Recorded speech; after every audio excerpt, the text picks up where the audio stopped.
Misunderstanding ಇಲ್ಲ ಅನ್ನೋಂತ ಮಾತಾಡಿದ್ರಿ. So ಆ ಮಿಸ್ಅಂಡರ್ಸ್ಟ್ಯಾಂಡಿಂಗ್ ಯಾಕೆ ಶುರು ಆಯ್ತು ಮಾರ್ಟಿನ್ ಟೀಮಲ್ಲಿ ಅಂತ? ಮಿಸ್ಅಂಡರ್ಸ್ಟ್ಯಾಂಡಿಂಗ್ ಅಂದ್ರೆ ಇವಾಗ ಒಂದು ದೊಡ್ಡ ಸಿನಿಮಾ ಅಂತ ಬಂದಾಗ ಡೈರೆಕ್ಟರ್ಗೆ ಮತ್ತೆ ಪ್ರೊಡ್ಯೂಸರ್ಗೆ ಅಂದ್ರೆ ಎಲ್ಲ ಕಾಮನ್ ಆಗಿ ಹೇಳ್ತಾ ಇದ್ದೀನಿ ನಾನು. ಡೈರೆಕ್ಟರ್ಗೆ ಮತ್ತೆ ಹೀರೋಗೆ, ಡೈರೆಕ್ಟರ್ಗೆ ಮತ್ತೆ ಕ್ಯಾಮರಾ, ಈ ತರದ್ ಯಾವ್ದೋ ಒಂದು ಕಾನ್ಫ್ಲಿಕ್ಟ್ಗಳು ಬರ್ತಾನೆ ಇರ್ತವೆ. ಇದನ್ನೆಲ್ಲ ಮೀರಿ ಕೆಲಸ ಮಾಡ್ಕೊಂಡು ಹೋಗುವಂತದ್ದೇ ಸಿನಿಮಾ. ಯಾಕೆಂತಂದ್ರೆ ಇದು ಈ ಸಿನಿಮಾದಲ್ಲಿ ಒಂದರಲ್ಲೇನೆ ಜಗಳ ನಡೀತಾ ಇದೆ ಅನ್ನೋ ತರದ್ದಲ್ಲ. ತುಂಬಾ ಸಿನಿಮಾಗಳಲ್ಲಿ ಈ ತರದ್ದು ಜಗಳಗಳು ನಡೀತಾನೆ ಇರ್ತವೆ. ನನ್ನ ಒಬ್ಬನ ಮೇಲೆ ಮಾಡಿಲ್ಲ, ನನ್ನ ಒಬ್ಬನ ಮೇಲೆ ಅಲ್ಲ ಮಾಡಿರುವಂತದ್ದು. ನನ್ನ ಮೇಲೆ ಮಾಡಿದಾನೆ, ತಿರ್ಗಾದಾದ್ಮೇಲೆ ನಮ್ಮ ಕ್ಯಾಮ್ರಾಮನ್ ಮೇಲೆ ಮಾಡಿದಾನೆ, ನಮ್ಮ ಎಡಿಟರ್ ಮೇಲೆ ಮಾಡಿದಾನೆ, ನಮ್ಮ ಯಾರು ಅದನ್ನೆಲ್ಲ ಮೀರಿ ನಮ್ಮ ಸ್ವಾಮಿನೂ ಕೂಡ ಕರೆದು ಒಂದು ಸ್ಟೇಟ್ಮೆಂಟ್ ತಗೊಂಡಿದ್ದಾರೆ ಅಲ್ಲಿ ಸ್ಟೇಷನ್ ಅಲ್ಲಿ. ಎಲ್ಲಾರ ಮೇಲೂ ಅಲಿಗೇಷನ್ ಮಾಡಿದಾನ, ಒಬ್ಬನ ಮೇಲೆ ಮಾಡಿಲ್ಲ. ಬಟ್ ಅಂದ್ರೆ ಸತ್ಯ ರೆಡ್ಡಿ, ಸುನಿಲ್ ರೆಡ್ಡಿ ಬಂದು ಅವ್ರ ಪಾರ್ಟ್ನರ್.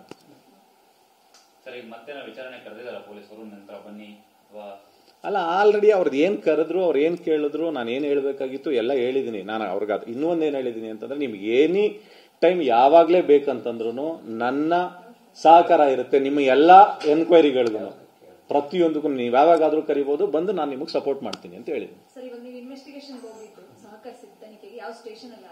ಬಸವೇಶ್ವರ ನಗರ ಸ್ಟೇಷನ್ ಅಲ್ಲಿ, ಅಲ್ಲಿ ಆದರ್ಶ್ ಅಂತ ಸಬ್ ಇನ್ಸ್ಪೆಕ್ಟರ್ ಅವರೇ ಮಾಡಿದ್ದು.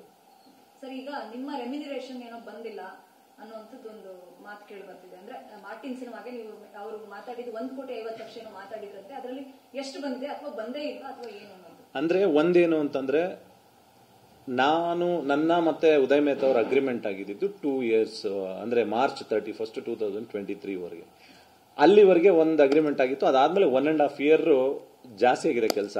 ಏನಂತಂದ್ರೆ 3.5 year ಆಗುತ್ತೆ ಈ ಸಿನಿಮಾ ಮುಗಿಯೋದಕ್ಕೆ. ಅದಕ್ಕೆ ಅವ್ರ ಹತ್ರ ನನ್ನ ಮತ್ತೆ ಅವರು ನಾವಿಬ್ರು ಕೂತ್ಕೊಂಡು ಮಾತಾಡಿ, ನಾನು ಶಂಕರಪ್ಪ ಅವ್ರ ಹತ್ರ ಮಾತಾಡಿ ಅದನ್ನ ಕ್ಲಿಯರ್ ಮಾಡ್ಕೋತಾ ಇದ್ದೀವಿ. ಅದೇನು ಈ ವಿಚಾರ ಇಲ್ಲಿ ಪ್ರೆಸ್ ಕರೆದಿರುವಂತದ್ದು ಆ ವಿಚಾರವಾಗಿ ಅನ್ನೋದಕ್ಕಿಂತ ಹೆಚ್ಚಾಗಿ ನನ್ನ ಮೇಲೆ ಬಂದಿರೋ ಅಲಿಗೇಷನ್, ಈಗ ಯಾವ್ದೋ 50 ಲಕ್ಷ ತಗೊಂಡಿದೀವಿ, ಇವ್ರು ಯಾರೋ ಯಾವ್ದೋ 2 ಖಾಸಗಿ ವಾಹಿನಿಲಿ ಅರ್ಜುನ್ಗೆ ಇವತ್ತು ಪೊಲೀಸ್ನವರು ಇದನ್ನ ಕೊಟ್ಟಿದ್ದಾರೆ, ಏನೋ ನೋಟಿಸ್ ಕೊಟ್ಟಿದ್ದಾರೆ, ಇವತ್ತು ಅರೆಸ್ಟ್ ಆಗ್ಬಿಡ್ತಾರೆ, ಇವತ್ತು ಜೈಲ್ ಕೊಟ್ಟೋಗ್ತಾರೆ ಅಂತ ಹೇಳ್ತಾ ಇದ್ರಲ್ಲ, ಅದನ್ನ ಕ್ಲಿಯರ್ ಮಾಡೋಣ ಅಂತ ಕೊಟ್ಟಿದ್ದೀನಿ. ಏನಕ್ಕೆ ಅಂತಂದ್ರೆ, ಮಾಧ್ಯಮ ಅನ್ನೋದು ಒಂದು ತುಂಬಾ ಪವರ್ಫುಲ್. ಎಲ್ಲ ಜನನು ಅದನ್ನ ಪ್ರೀತಿಸ್ತಾರೆ, ಅದನ್ನ ನಂಬ್ತಾ ಇರ್ತಾರೆ. ಅದನ್ನ ಮೀರಿ AP ಅರ್ಜುನ್ ಅನ್ನೋ ಒಂದು ಹೆಸರನ್ನ ನಾನು ಕಟ್ಕೊಂಡ್ ಬರೋದಕ್ಕೆ ಸತತವಾಗಿ 17-18 ವರ್ಷ ಕಷ್ಟಪಟ್ಟಿದ್ದೀನಿ. ಯಾವನೋ ಒಬ್ಬ ಅವನ ತೀಟೆಗೋ ಏನಕ್ಕೋ ನನ್ನ ಮೇಲಿರೋ ಯಾವ್ದೋ ಒಂದು ಕೋಪಕ್ಕೋ ತಗೊಂಡ್ಬಂದು ಯಾವ್ದಾವ್ದೋ ಒಂದು ನ್ಯೂಸ್ಗಳನ್ನ ಮಾಡಿ, ಕೆಟ್ಟ ಅವ್ಯಾಚ ಶಬ್ದಗಳಲ್ಲಿ ನಮ್ದೊಂದು ಸ್ಟೋರಿನ ಮಾಡಿ ಕೊಟ್ಟಾಗ ನಮ್ಮವ್ರಿಗೆ ಗೊತ್ತಿರುತ್ತೆ ಸರಿ ತಪ್ಪು ಏನು ಅಂತ ಅಂದ್ಬಿಟ್ಟು. ಬಟ್ ಹೊರಗಡೆ ಜಗತ್ತು ನೋಡ್ತಾ ಇರುತ್ತಲ್ಲ, ಎಲ್ಲೋ ಒಂದು ಹಳ್ಳಿಗಳಲ್ಲಿ ನೋಡ್ತಾರೆ ನಮ್ಮನ್ನ ಏನ್ ಅನ್ಕೊಂಡಿರ್ತಾರೆ, ಇವ್ರು ಉತ್ತಮರು, ಇವ್ರು ಒಳ್ಳೆಯವರು ಅನ್ನೋದನ್ನ ಅನ್ಕೊಂಡಿರ್ತಾರೆ. ಈ ತರದ್ದೆಲ್ಲ ನೋಡಿದಾಗ ಅವ್ರಿಗೆ ಯಾವ ರೀತಿ ಮೆಸೇಜ್ ಹೋಗುತ್ತೆ? ಈಗ ಬರೆಯೋದು ತುಂಬಾ ಈಸಿ, ನಾವು ಕಟ್ಕೊಂಡ್ಬರೋದು, ಒಂದು ಮನೆ ಕಟ್ಟೋದು ತುಂಬಾ ಈಸಿ, ಬಟ್ ಅದನ್ನ ಕೆಡೋದು ತುಂಬಾ ಅಂದ್ರೆ ಮನೆ ಕಟ್ಟೋದು ತುಂಬಾ ಕಷ್ಟ, ಬಟ್ ಅದನ್ನ ಕೆಡೋದು ತುಂಬಾ ಈಸಿ. ಅದೇ ರೀತಿ ನನ್ನ ಜರ್ನಿಲಿ ಯಾರು ನನ್ನನ್ನ ಬಿಲ್ಡ್ ಮಾಡ್ಕೊಳಕ್ಕಾಗ್ಬೋದು, ನಾನು ಸಿನಿಮಾಗಳನ್ನ ಮಾಡೋಕ್ಕಾಗ್ಬೋದು, ಯಾರು ನನ್ನ ಬೆನ್ನೆಲುಬಾಗಿ ಯಾರು ನಿಂತಿಲ್ಲ. ಬಟ್ ಬೆಳೆದಾದ್ಮೇಲೆ ಯಾವುದೋ ಒಂದು ತೇಜೋವಧೆ ಮಾಡುವಂತದ್ದಾಗ್ಲಿ, ಹಿಂದೆಗಡೆ ಬ್ಯಾಕ್ ಸ್ಟ್ಯಾಬ್ ಮಾಡುವಂತದ್ದಾಗ್ಲಿ ಯಾಕೆ ಮಾಡಬೇಕು? ಅಟ್ಲೀಸ್ಟ್ FIR ಕಾಪಿಲಿ ನನ್ನ ಹೆಸರಿದ್ದು ನೀವು ರಿಪೋರ್ಟ್ ಮಾಡಿದ್ರೆ, ಒಂದು ನ್ಯೂಸ್ ಮಾಡಿದ್ರೆ ಗುಡ್. FIR ಕಾಪಿಲಿ ನನ್ನ ಹೆಸರಿಲ್ಲ, ನನ್ನ ಬಗ್ಗೆ ಪ್ರೊಡ್ಯೂಸರ್ ಆಗ್ಲಿ ಇಡೀ ಚಿತ್ರತಂಡದಲ್ಲಾಗ್ಲಿ ನನ್ನ ಮೇಲೆ ಯಾರು ಕಂಪ್ಲೇಂಟ್ ಕೊಟ್ಟಿಲ್ಲ ಅಂತಂದಾಗ ಯಾರೋ ಒಬ್ಬ ಊಹಾಪೋಹಗಳನ್ನ, ಅಟ್ಲೀಸ್ಟ್ ನಂದು ಫೋನ್ ನಂಬರ್ ಇದೆ ಅಲ್ಲ, ಈ ತರದ್ದೊಂದು ಬಂದಿದೆ ಅಂತ ನನ್ನನ್ನು ಕೇಳ್ಬೋದು, ಅಟ್ಲೀಸ್ಟ್ ನಿರ್ಮಾಪಕರನ್ನ ಕೇಳ್ಬೋದು, ಇಲ್ಲ ನಮ್ಮ ಟೀಮಲ್ಲಿ ಇರುವಂತ ಹೀರೋ, ಕ್ಯಾಮ್ರಾ, ತುಂಬಾ ಜನ, ಎಷ್ಟು ಜನ ಇದ್ದಾರೆ, ಯಾರಿಗಾದ್ರೂ ಒಬ್ರಿಗೆ ಫೋನ್ ಮಾಡಿ ಕೇಳಿ ಹಾಕುವಂತದ್ದು ಆಗ್ಬೋದಲ್ಲ, ಯಾಕದನ್ನ ಮಾಡಲ್ಲ ಅಂತ ನಾನು ಕೇಳ್ತಾ ಇದ್ದೀನಿ.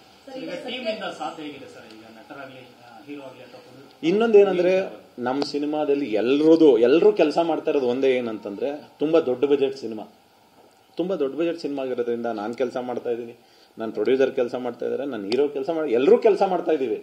ಎಲ್ಲರೂ ಕೆಲಸ ಮಾಡಿ ಯಾವುದೋ ಒಂದು ಸಿನಿಮಾನ, ಯಾಕೆಂದ್ರೆ ಎಲ್ರಿಗೂ ಒಂದು ಪ್ರೀತಿ ಇದೆ. ಮತ್ತೆ ಇಡೀ ಎಂಟೈರ್ ಇಂಡಿಯಾದಲ್ಲಿ ಮಾರ್ಟಿನ್ ಅನ್ನೋ ಒಂದು ಸಿನಿಮಾ ದೊಡ್ಡದಾಗಿ ಬರ್ತಾ ಇದೆ ಅಂತಂದಾಗ ಈ ತರದ್ದೆಲ್ಲ ಕೆಟ್ಟ ಸುದ್ದಿಗಳನ್ನ ಹಾಕಿ ನಮ್ಮನ್ನ ಯಾಕೆ ಒಂದು ಗೊಂದಲಕ್ಕೀಡು ಮಾಡಿ, ಇವತ್ತು ಆ 2 ಚಿತ್ರವಾಹಿನಿಲಿ ಈ ನ್ಯೂಸ್ ಬರ್ಲಿಲ್ಲ ಅಂದಿದ್ರೆ ನಾನು ಈ ಪ್ರೆಸ್ ಮೀಟ್ ನ ಕರೀತಾ ಇರ್ಲಿಲ್ಲ. ಅಂದ್ರೆ FIR ಅಲ್ಲಿ ಹೆಸರೇ ಇಲ್ದೇನೆ ಉದ್ದೇಶಪೂರ್ವಕವಾಗಿ ಮಾಡುವಂತದ್ದು ಏನಕ್ಕೆ ಅಂತ. ಸರಿ, ಯಾಕಾಗಿರ್ಬೋದು ಹಾಗಾದ್ರೆ ನಿಮ್ ತಂಡದಿಂದ? ಅದನ್ನ ನ್ಯೂಸ್ ಮಾಡಿದಾರಲ್ಲ ಅವ್ರನ್ನೇ ಕೇಳ್ಬೇಕು ನಾವು. ಯಾಕೆಂತಂದ್ರೆ ನಾನೇನ್ ಹೇಳ್ತಾ ಇದೀನಿ ಅಂತಂದ್ರೆ, 2 ಚಾನೆಲ್ ನ ಬಿಟ್ಟು ಬೇರೆಯವರೆಲ್ಲರೂ ನನಗೆ ಕಾಲ್ ಮಾಡಿದ್ದಾರೆ, ನಾನೇನು ಒಂದೇ ಮಾತು ಹೇಳಿದ್ದು, ಕಂಪ್ಲೇಂಟ್ ಕೊಟ್ಟಿದಾರ ನನ್ನ ಬಗ್ಗೆ ಯಾರಾದರೂ ಮಾಡಿ, ನ್ಯೂಸ್ ಮಾಡಿ. ಇಲ್ಲ FIR ಅಲ್ಲಿ ನನ್ನ ಹೆಸರಿದೆಯಾ, ನ್ಯೂಸ್ ಮಾಡಿ. ಇಲ್ಲ at least Basaveshwara Nagar police station ತುಂಬಾ ದೂರ ಏನಿಲ್ವಲ್ಲ, ಹೋಗಲ್ಲಿ ಕೇಳ್ಬೋದಲ್ಲ ಏನ್ ನಡೆದಿದೆ, ಏನಾಗಿದೆ, ಇದರಲ್ಲಿ ಒರಿಜಿನಾಲಿಟಿ ಏನು, ದುಡ್ಡು ತಗೊಂಡಿರೋರು ಯಾರು, ತಗೊಳ್ದೇ ಇರೋರು ಯಾರು ಅಂತ ಗೊತ್ತಿರುತ್ತಲ್ಲ. ಯಾರು ನಮ್ಮನ್ನ ಎನ್ಕ್ವೈರಿ ಮಾಡಿದಂತ ಹಿಡಿತ ಎಲ್ಲಾರನ್ನು ಯಾರ್ಯಾರನ್ನ ಕರೆದು ಎನ್ಕ್ವೈರಿ ಮಾಡಿದ್ರು ಅವ್ರಿಗೆ ಗೊತ್ತಿದೆ ಅಲ್ವಾ. ಸತ್ಯದಿಂದ ಯಾರನ್ನು ಸುಳ್ಳೇಳಿ ಯಾರು ತಪ್ಪಿಸ್ಕೊಂಡು ಹೋಗಕ್ಕಾಗಲ್ಲ, ಕಾನೂನು ಎಲ್ಲಾರ್ಗೂ ಇದೆ ಅಲ್ಲ. Sir actually Martin budget plan ಒಂದಾಗಿತ್ತು, ಅದು ಅತಿ ಹೆಚ್ಚು ಬಜೆಟ್ ಆಗಿತ್ತು ಅಂತ ಬರ್ತದೆ ಎಕ್ಸ್ಟೆಂಡ್ ಆಗಿರುವಂತದ್ದೇ ಇದಕ್ಕೆ ಕಾರಣ ಆಯ್ತಾ ಹೆಂಗೆ ಅಂತ? ಬಜೆಟ್ ಜಾಸ್ತಿ ಆಯ್ತು, ತಿರ್ಗಾ ಇದಾಯ್ತು ಅಂತ ಅನ್ನೋದಕ್ಕಿಂತ ಹೆಚ್ಚಾಗಿ ಒಂದು ಪ್ಯಾನ್ ಇಂಡಿಯಾ ಸಿನಿಮಾ ಅಂತಂದಾಗ ಆ ಬಜೆಟ್ ಬೇಕಾಗುತ್ತೆ, ಆ ಬಜೆಟ್ ಆಗುತ್ತೆ. ಅದು ಯಾಕೆಂತಂದ್ರೆ ಫಸ್ಟೇ ಡಿಸೈಡ್ ಮಾಡಿರ್ತಾರೆ, ನಿರ್ಮಾಪಕರಾಗ್ಬೋದು, ಇಲ್ಲ ನಿರ್ದೇಶಕರಾಗ್ಬೋದು, ಇಲ್ಲ ಹೀರೋ ಆಗ್ಬೋದು. ಒಂದು ಸಿನಿಮಾ ಅಂತ ಆದಾಗ ಯಾರು ಬ್ಲೈಂಡ್ ಆಗಿ 20 ಕೋಟಿ ಹೇಳ್ಬಿಟ್ಟು 100 ಕೋಟಿ ತಗೊಂಡ್ಬಂದು ಯಾರು ಹಾಕಲ್ಲ ಒಂದು ಬ್ಲೈಂಡ್ ಆಗಿ. ಯಾಕೆಂತಂದ್ರೆ ಅದು ಕೂತು ಮುಂಚೆನೆ ಏನು ಒಂದು 10 to 15% ಡಿಫ್ರೆನ್ಸಿಯೇಷನ್ ಬರ್ಬೋದೇ ಹೊರತು 20% ಇಂದ 100% ಹೋಗಲ್ಲ. 80% 70% ಎಲ್ಲ ಡಿಫ್ರೆನ್ಸಿಯೇಷನ್ ಬರೋದೇ ಇಲ್ವಲ್ಲ.